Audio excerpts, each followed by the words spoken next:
Assembly of the 400D hydraulic handgun. Inspect the body, part number 60051, to be sure the surfaces are free from damage and corrosion. Inspect the drilled holes to be certain they are in good condition. Place the body as shown in a suitable fixture. Apply hydraulic oil into the hole to wet the threads. Gather screw, copper gasket, screen, spring, and spherical ball. Inspect the thrust ball and confirm it is free from defects. Place the thrust ball into the bypass hole and hammer it so that it forms the seat for the spherical ball. Remove the thrust ball after the process, inspect the spherical ball, and confirm it is not egg-shaped and is undamaged. After inspection, place it into the hole of the body as shown. Place the spring inside the screen and slide them together into the hole of the body. Ensure that they seat around the body into the hole. Place the copper gasket in the groove above the hole. Hammer it delicately so that it aligns with the body and does not protrude beyond the surface. Inspect the threads of the screw and confirm that it is free from debris. Wet with oil and thread into the tapped hole. Snug with wrench to make the fit secure. Gather these parts: bypass stop, bypass screws, bypass valve, and bypass O-ring, part number 934007. Place the body in a suitable fixture to assemble the bypass valve. Inspect holes and threads, confirm them to be free from any debris or corrosion, and wet with oil. Ensure that the bypass valve has all the assembled parts: end-sphere, thread in proper condition, and the O-ring. Fasten it halfway into the hole at the side of the body as shown. Slide the bypass stop from the side into the correct position. Make certain that the stop aligns with the groove in the bypass valve and the holes are in line with the tapped holes on the body. Fasten the bypass valve with the bypass stop screws and securely tighten. Gather these parts: hydraulic pump cylinder with piston, larger O-ring, smaller O-ring. Place the body in a fixture such that the welded protrusion faces the top. Inspect the threads and wet with oil. Slide the smaller O-ring into the groove and make sure that it is seated and aligned inside the hole on the body. Place the larger O-ring below the hex head of the cylinder before fastening it into the body. Inspect the hydraulic pump cylinder with piston. Make sure that the sliding piston inside the cylinder is neither too tight, nor jammed, nor too loose for operation. Also, verify that the threads are in good condition and free from any debris. Fasten them securely in place. Check to be certain the hex head of the hydraulic cylinder is not contacting the welded protrusion of the body. Gather these parts: floating piston, piston guide, sealant barrel, and fixture. Ensure that the ID of the sealant barrel is free from defects and debris. Place the sealant barrel vertically in a proper fixture as shown, such that the knurled end is on top. Confirm the piston has all the parts assembled per drawing. Blow off the excess dirt and metal scraps over the rubber pad of the piston using a pneumatic blower or air gun. Wet the surface of the piston with oil so that it can be slid inside the barrel. Use a suitable piston guide and place it over the sealant barrel. Make sure the ID of the guide matches the sealant barrel so that the piston can be smoothly slid inside. Slide the piston inside, applying uniform pressure on top of the piston when pushing it down. Make sure the piston is all the way to the bottom. Gather these parts: assemble body, O-ring, sealant barrel with floating piston. Remove the sealant barrel from the fixture and push the piston from the bottom such that the surface of the piston is level with the surface of the barrel as shown in the cut section. An O-ring is placed in a counterbore of the body against the shoulder as shown. Before fastening the sealant barrel into the body, make sure that the threads are free from any defects or debris. Slightly buff the threads if required to clean any debris. Wet the threads with oil and then fasten them into the body, pressing it over the O-ring. Make sure that the fit is tight and secure. Gather these parts: the assembled unit, copper washer, internal relief valve. Place the body with the sealant barrel into the fixture. Inspect the hole on the other side of the body. Check the threads for defects and corrosion. Insert the washer into the hole and ensure the washer is seated properly. Thread the internal relief valve into the hole and tighten. Do not grab the adjustment on top of the valve while tightening it. Once assembled, use the wrench to gently increase the adjustment of the valve by no more than a quarter turn to ensure the relief valve is set for the desired pressure range, i.e. 9750 to 11250 psi. Gather the following parts: screw, O-ring, hydraulic fluid bag, and sealing ring. Visually inspect the hydraulic fluid bag and ensure it is free from any defects that could cause a leakage. Place the O-ring on the groove on top of the bag. Fasten the screw into the bag on top of the hydraulic bag.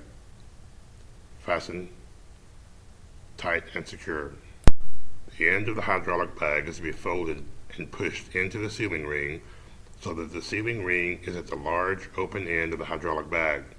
The sealant ring is to be inserted in such a way that the larger OD is at the outside. Gather these parts: fixture, fluid bag barrel, hydraulic bag with sealing ring, assembled unit. Inspect the ID of the fluid bag barrel and confirm it to be free from any metallic debris that might puncture the hydraulic fluid bag. Place the fluid bag barrel vertically in the fixture. Slide the assembled hydraulic bag into the fluid bag barrel. Ensure that the step provided on the sealing ring sits over the barrel. Fill the hydraulic fluid bag with oil, about 80% full. Once the bag is filled, slightly wet the top of the bag, the sealing area, with oil. Fasten the assembled unit over the fluid bag barrel.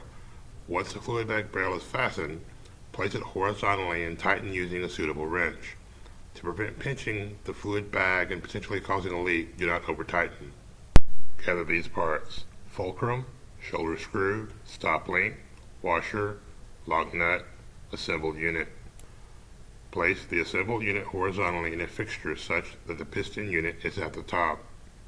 Place the fulcrum such that the hole in the fulcrum is positioned around the piston and the head of the fulcrum stud faces the fluid bag barrel. Position the stop link such that the elliptical groove aligns with the hole of the piston. The shoulder screw is to be inserted into the stop link, the fulcrum, and the piston, then secured on the other side of the fulcrum by a washer and a lock nut.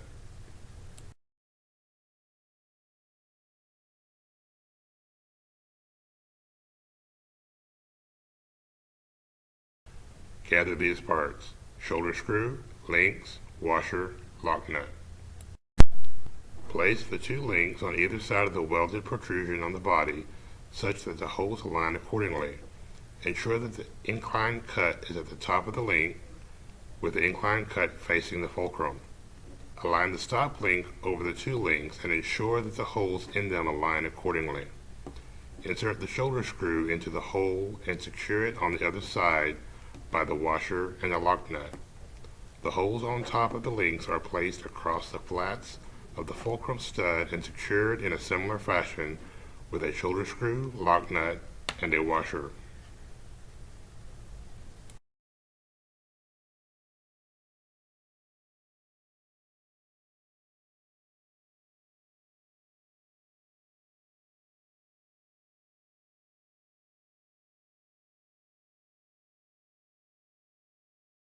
Gather these parts: fluid bag barrel cap, assembled unit including hydraulic bag, sealant fixture. Place the entire assembly vertically on the sealant fixture. Slowly open the screw on the fluid bag. Fill with oil until the fluid bag is full. The fluid bag should not contain air bubbles or trapped air.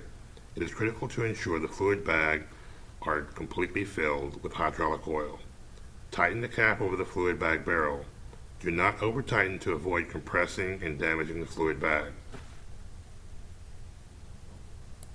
Gather these parts: hose, part number 1900100, strain lever, male connector, female connector, and crimp. Cut the hose to 1 foot length. Visually inspect the hose and confirm freedom from any damage that could cause leakage. Grind the ends of the hose, making the cut ends smooth in order to allow proper fitting for male-female connectors. Place the male connector on one end of the hose. Use the standard hose fitting press to attach the end suitably. Ensure that the fitting is attached firm and secure to the hose. Slide the strain reliever over the opposite end of the hose with the slightly expanded end of the strain reliever toward the male end of the hose. Attach the female connector to the other end of the hose in a similar process used to attach the male connector. Once the male and female ends are attached to the hose, measure the distance across the flats of the crimp and record in the form QA088. Ensure the hose is flexible, apply a little oil on the hose and push the strain reliever over the crimp on the male end. Spread the strain reliever across the crimp uniformly and ensure it is gripped firmly to the crimp. Mount the hose such that the male end is facing up, inspect threads, and wet with oil. Gather these parts: O-ring, sealant barrel cap, nipple, and T-joint. Fasten the T-joint onto the male end of the hose. Inspect and lubricate the nipple threads. Fasten the short side of the nipple into the T-joint, which now has been attached to the hose. The longer side of the nipple protrudes from the T-joint. Attach the sealant barrel cap to the longer side of the nipple.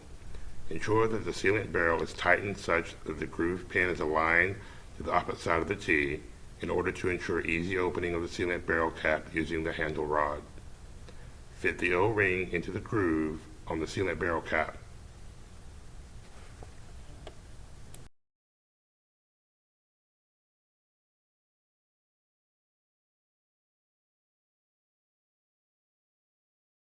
Gather these parts: straight swivel, giant button head coupler. The hose is mounted with the female end facing up. Inspect the straight swivel, wet threads with oil, and fasten into the female connector of the hose firmly.